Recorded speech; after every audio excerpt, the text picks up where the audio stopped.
Voilà, mesdames, messieurs, chers téléspectateurs, merci de nous avoir reçus chez vous pour vous présenter cette nouvelle production avec notre invité du jour que vous connaissez bien, Monsieur Caleb Batata, chercheur congolais appelé affectueusement prophète scientifique que nous recevons sur ces plateaux en lui souhaitant le bienvenu. Plateau. Merci beaucoup.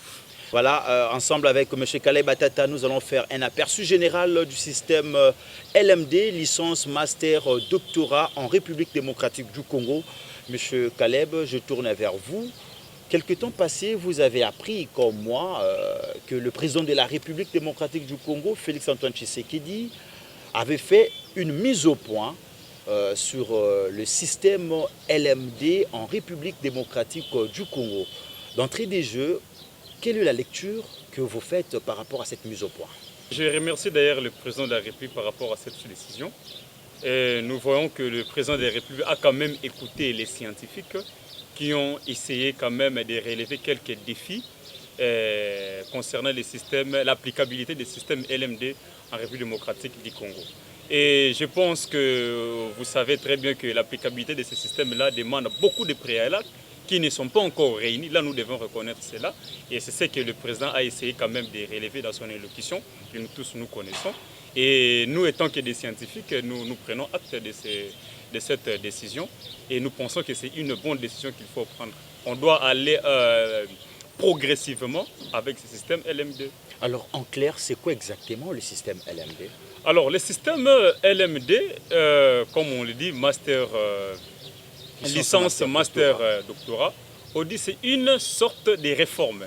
Cette sorte de réforme, bien sûr, c'est une réforme venant de France qui voulait bien sûr se conformer aux normes européennes de baccalauréat, master et puis doctorat, et en mettant en place quelques aspects. Ces aspects-là, c'est plus contourné vers l'étudiant. Vous savez, l'étudiant dans le système LMD, il est comme un agent. Excusez-moi par rapport au terme, mais le terme là c'est plus utilisé chez nous en intelligence artificielle. Un étudiant c'est un agent. Cela veut dire quoi? On crée une plateforme où nous retrouvons des obstacles et on insère cet agent là-dedans. L'étudiant est à la recherche des savoirs. L'étudiant peut décanter, vous voyez, des situations sur base de cet environnement qui existe là. Vous voyez. Maintenant, ce système-là aussi est conçu sur base de l'emploi. Cela veut dire quoi? Cela veut dire qu'il y a l'emploi qui existe. Maintenant, cet emploi-là, il n'y a pas des animateurs, il n'y a pas de gens qui doivent travailler. C'est en ce moment-là qu'il faut former des gens rapidement pour occuper l'emploi. Vous voyez, donc ce système-là, il est centré sur l'apprentissage, centré sur le professionnalisme et centré sur les savoirs. Vous voyez, donc l'étudiant est plus, il est un peu autonome. Vous voyez pourquoi? Parce que l'étudiant peut facilement consulter, vous voyez, consulter des laboratoires, il peut directement consulter des salles d'apprentissage, il peut aller par exemple sur l'internet et tout ça ce sont en fait les plateformes qu'on met à la place de l'étudiant pour s'exercer. Oui, l'avantage c'est d'abord premièrement parce que on forme les gens directement par rapport à un domaine précis et par rapport à l'applicabilité de son domaine dans le monde professionnel. Et deuxièmement, c'est par rapport à la durée. Vous voyez, avec notre système archaïque, il y avait, pour être docteur, il faut quand même faire 12 ans, 15 ans et ainsi de suite. Mais avec ce système-là, dans pas moins de 7 ans, vous êtes professeur, PhD. Vous voyez, donc tout ça, nous devrions connaître que ce sont des réformes qui sont dans ces modèles-là LMD. Et ce qu'il faut retenir, c'est par rapport à la normalisation. Quand on dit normalisation et standardisation ou bien dynamisation, c'est-à-dire qu'on veut rendre les systèmes congolais actuels conformes aux normes internationales.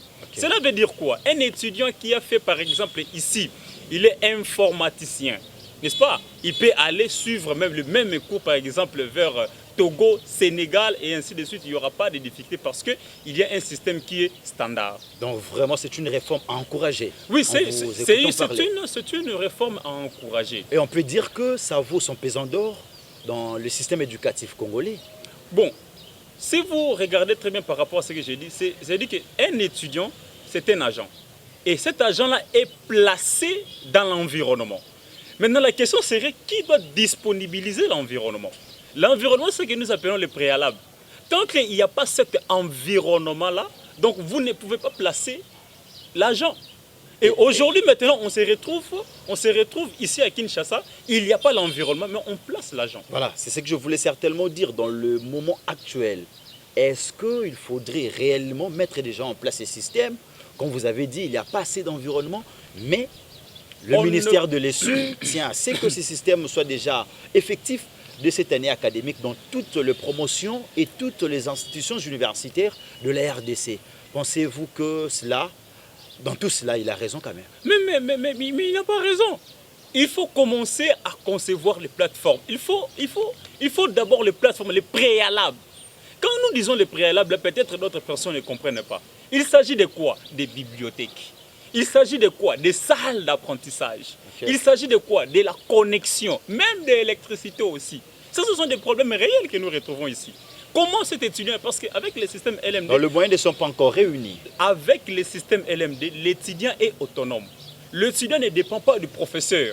Parce que l'étudiant doit aller chercher les savoirs. Mais il doit chercher les savoirs où? Dans des laboratoires. Oui. Ici au Congo, nous avons combien de salles d'apprentissage? Des salles d'apprentissage virtuelles. Il n'y en a pas.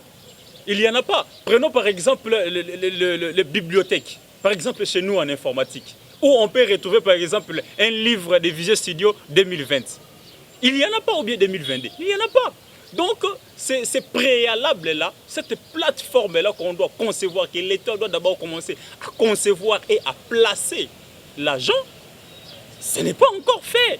Donc, comment nous Ce n'est pas encore fait. Ce n'est pas encore fait. Alors que, déjà, il faut expérimenter l'arrimage de ce système LMD, déjà cette année académique, qui s'est ouverte déjà depuis le 5 janvier dernier, et à peine nous avons le maquette, et le ministre tient à ça. Maintenant, comment c'est situé?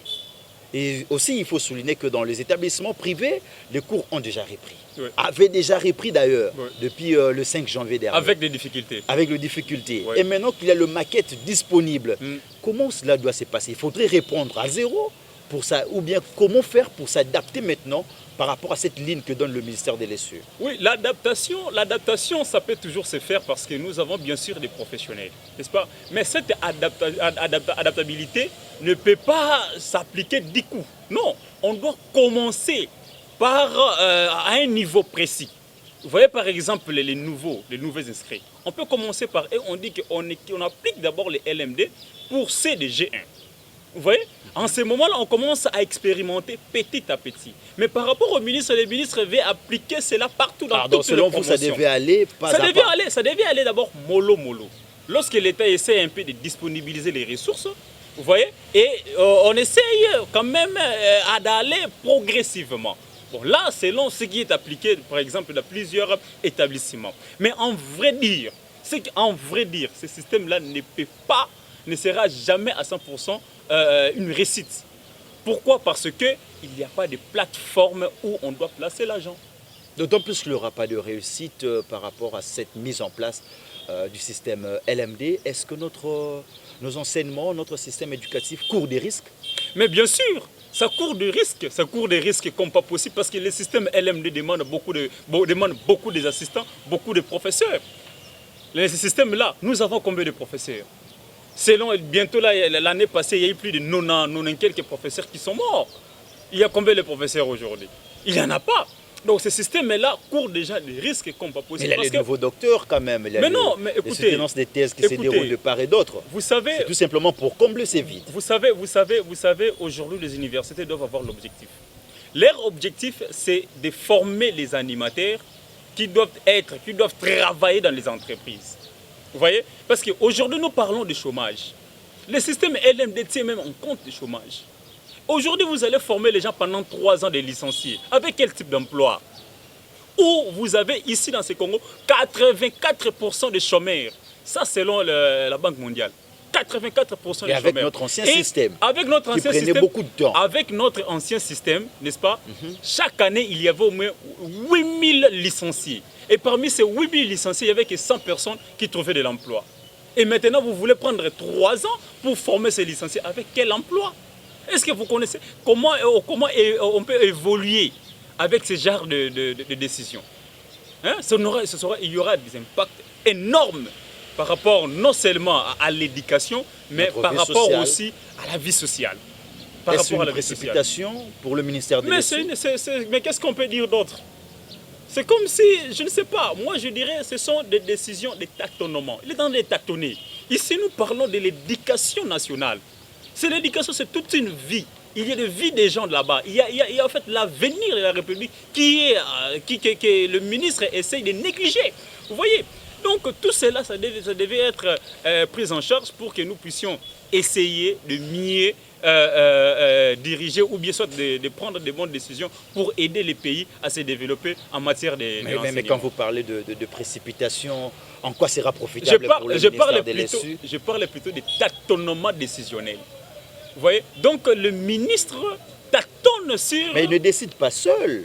Il a toute une équipe tout autour de lui. Non, c'est lui, c'est son ministère. C'est lui qui est le patron. C'est-à-dire que c'est lui qui est habilité de prendre les décisions. Oui, vous avez vu, il ne parle plus le même langage avec le président de la République. Comment ça alors que le président, quelque part, on nous dit, comme avait dit d'ailleurs le porte-parole du gouvernement, il encourage les réformes. Et il demande d'ailleurs certains ministres d'accompagner ces réformes en mettant un peu de moyens pour renforcer cette initiative. Comment ça, le ministre des Lessus ne parle pas le même langage que le président? Mais écoutez, le président avait dit d'aller avec ça progressivement. Et le ministre, lui, il tient, il veut qu'on puisse appliquer les maquettes dans toutes les promotions. Donc là, qu'est-ce que nous allons comprendre? Donc c'est de là que le bas blesse. Mais oui, mais c'est là. C'est là. Donc s'il fallait, moi j'ai toujours dit, on ne peut jamais mettre de l'ordre lorsque vous êtes dans les tâtonnements. Tâtonnement décisionnel, c'est très mauvais en matière de prise de décision. Il faut prendre chaque décision comme si c'était votre vie.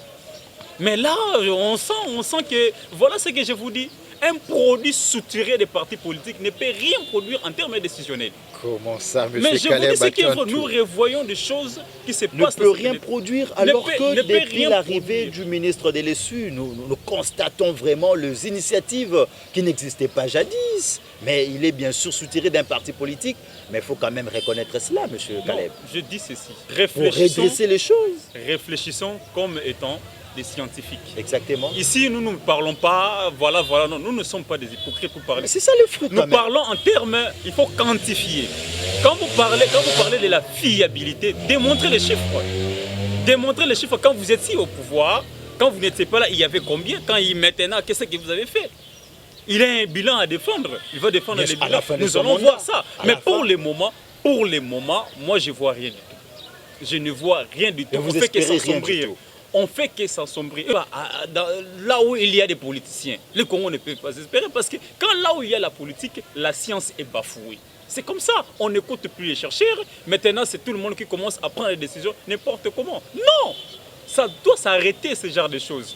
On doit prendre conscience de la gestion de notre vie quotidienne. Il n'y aura pas les Blancs qui vont venir chez nous pour essayer de gérer. Non, nous-mêmes, nous devons prendre conscience. Donc pour dire que notre pays n'évolue pas parce que chaque année, il y a les politiciens qui nous dirigent. Mais on n'évolue pas. Je vous viens de dire ici, le taux de chômage, aujourd'hui c'est 89%. On évolue comment? Les gens sont pauvres. Les gens sont pauvres, il n'y a rien. Comment on va même dans le parti politique, nous retrouvons les scientifiques quand même. Il y a des politiciens professeurs, ça vous dit absolument rien? Écoutez, un scientifique, par rapport à ma définition, c'est une personne qui est libre de penser. Libre de penser. C'est-à-dire, si votre pensée est adaptée par rapport à un ensemble, vous n'êtes plus un scientifique. Un scientifique doit être libre de penser. Et je pense que ça, c'est mieux. Mais si vous êtes dans les partis politiques, vous commencez à défendre une idéologie parti politique.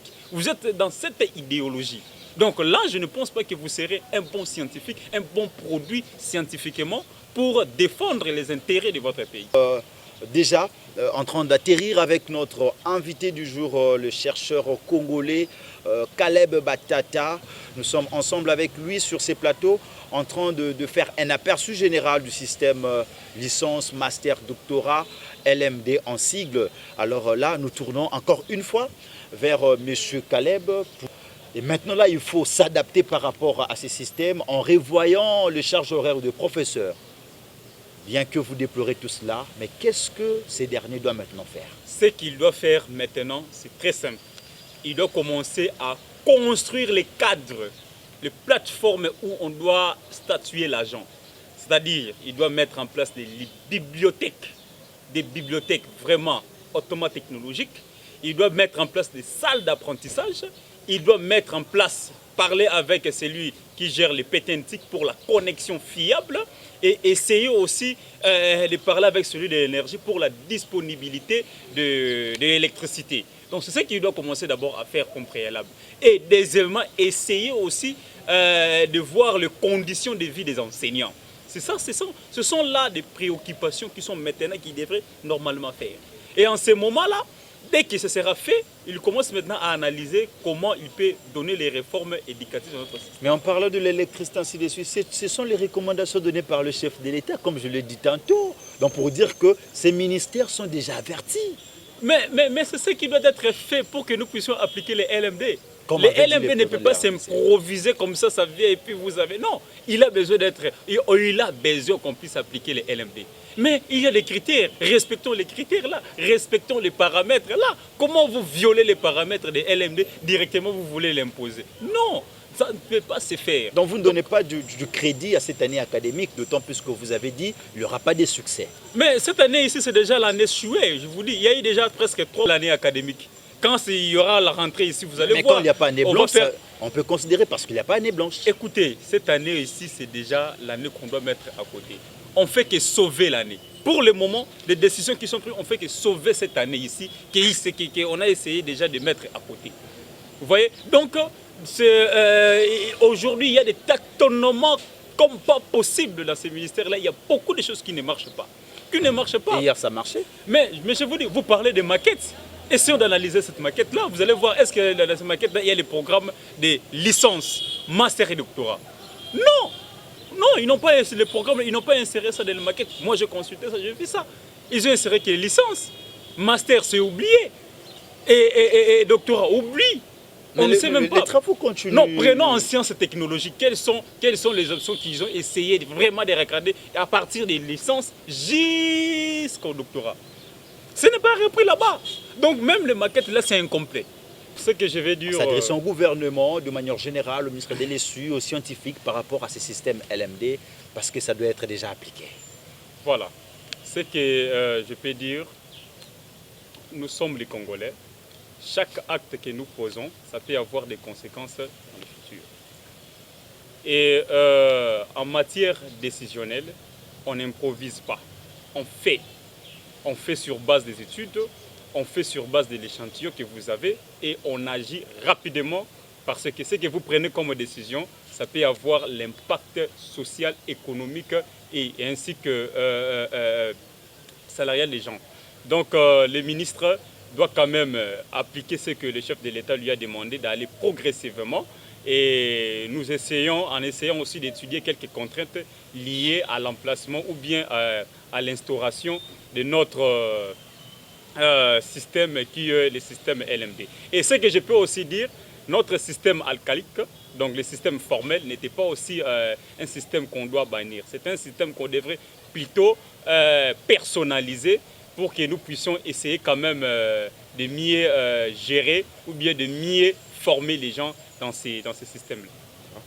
Voilà, mesdames, messieurs, c'est par ici que s'achève cette production. Merci d'avoir été les nôtres. Prochainement, retrouvons-nous encore une fois à travers votre chaîne. Abonnez-vous massivement pour que vous puissiez toujours rester à la page de l'actualité en République démocratique du Congo, mais aussi à travers le monde. Au revoir.